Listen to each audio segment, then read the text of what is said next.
بسم الله الرحمن الرحيم.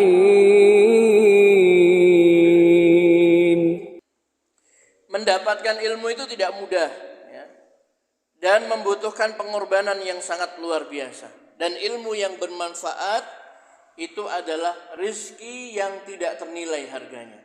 Ketika kita mendapatkan ilmu bermanfaat bagi kita, itu merupakan rezeki yang sangat tidak ternilai harganya. Ya. Dengan ilmu itu seseorang bisa membedakan antara kebenaran dan kebatilan. Perkara yang diridhoi oleh Allah Subhanahu wa taala dan perkara yang dimurkai oleh Allah Subhanahu wa taala. Ya.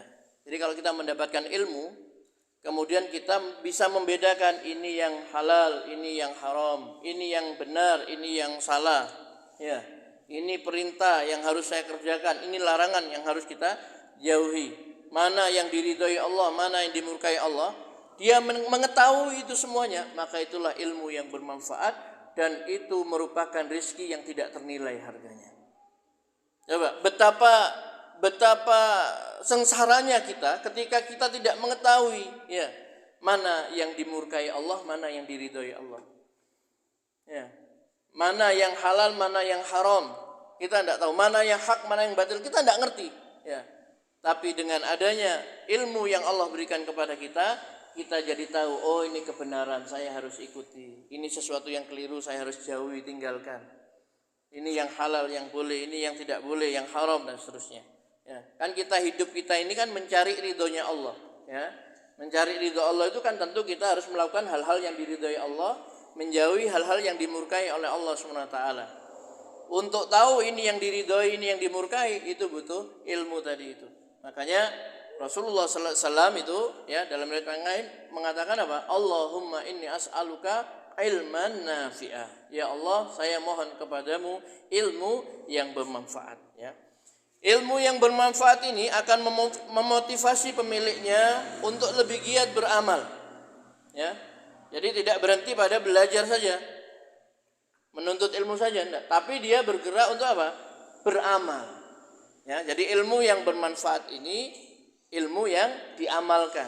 Dia belajar, dia pahami, setelah itu dia berusaha untuk mengamalkannya, ya. Dia beramal, ya.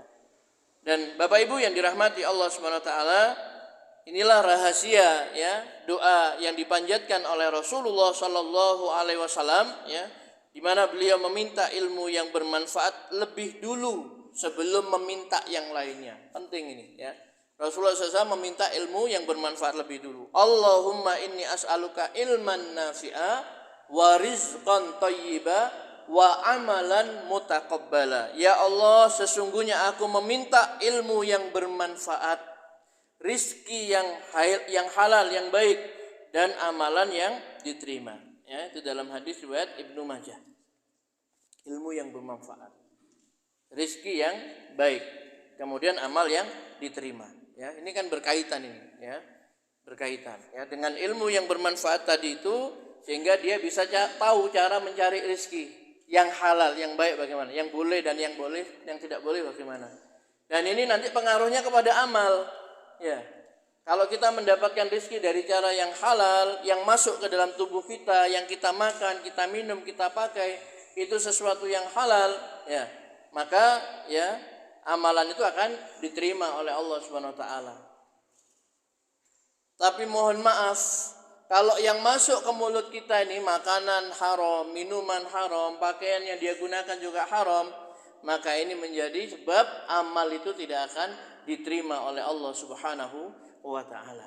Ya, bagaimana dulu saya sampaikan dalam hadis riwayat Tabrani, kalau seseorang itu membeli baju, pakaian seharga 10 dirham, 1 dirham diantaranya dari sesuatu yang haram, maka Allah tidak akan menerima sholatnya selama dia sholat menggunakan baju tersebut. 90% baju yang dia pakai dari harta yang halal. Ada 1%, 1 dirham dari 10 dirham itu dari yang haram. Allah tidak akan menerima, kata Rasulullah SAW, sholatnya selama dia masih menggunakan itu. Kenapa? Allah itu baik. Dia tidak menerima kecuali yang baik. Maka Bapak Ibu yang dirahmati Allah Subhanahu wa taala, beliau juga mengatakan, ya, ketika menjelaskan kepada para sahabat orang yang safar, rambutnya kusut masai berdebu, pakaiannya compang-camping, dia mengangkat kedua tangannya ke langit. Dia mengatakan, wahai Tuhanku, wahai Tuhanku. Kata Nabi, makanannya haram, minumannya haram, pakaian yang dia gunakan juga haram, dan dia dikenyangkan dengan yang haram. Bagaimana mungkin doanya akan dikabulkan oleh Allah SWT? Maka penting bagi kita, Bapak Ibu yang dirahmati Allah SWT, untuk mendapatkan rizki yang baik, yang thayyib, yang halal. Dan itu akan terjadi kalau seseorang itu memiliki tadi ilmu tadi. Kalau orang punya ilmu, dia akan takut. Oh, ini tidak boleh.